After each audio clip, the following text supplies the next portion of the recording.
ہمارا بس اسی حال میں نے دیکھا، اسی حال میں چل رہا ہوں میں. ٹھیک، آپ اگر تو حالات نہیں بہتر ہو رہے حضرات. جی جی جی. ایک وظیفہ اگر میں دیتا ہوں لیکن کچھ عرصہ لگاتار آپ اس کو توجہ سے کریں. ایک تو گھر میں داخل جی ہوتے حضرت. ہوئے سلام اور قل هو اللہ کا عمل آج کے بعد نہیں چھوڑیں گے. جی حضرت. دوسرا یہ ہے جی کہ حضرت. 3 تسبیحات جو بندہ کرتا ہے صبح شام، اگر 3 سال، 3 مہینے، جی حضرت.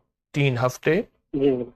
اس کو اس کے حیرت انگیز رزلٹ اور حیرت انگیز برکات اور نتائج ملتے ہیں. ایک جی. تسبیح تیسرا کلمہ، ایک تسبیح درود پاک اور ایک تسبیح استغفار کی 3 تسبیحات جی کریں حضرت. جی حضرت. اور مستقل مزاجی سے، پورے یقین سے، پورے اعتماد سے کریں 3 حضرت ایک تو تسبیح. میں چاہتا ہوں کہ ادھر سے میں دبئی سے ابھی چلا جاؤں گھر، کوئی میرا اچھا سیٹ اپ ہو جائے ادھر سے پردیش بڑی مشکل ہے حضرت، بڑی مشکل ہے پردیش. میں آپ سے عرض کر رہا ہوں انشاءاللہ آپ میری درخواست تھوڑی سی سن لیں. 3 تسبیحات کا اہتمام کریں. لفظ میں اہتمام کہہ رہا ہوں. تیسری چیز یہ ہے کہ آپ یا حکیمو، یا حنانو، یا عزیزو، بس یہ 3 لفظ سارا دن بہت زیادہ کھلا پڑھیں اور بہت یقین سے پڑھیں اور بہت توجہ سے پڑھیں. یا حکیمو، یا حنانو، یا عزیزو. اس ویڈیو کو لائک اور شیئر کریں. اب کریے یوٹیوب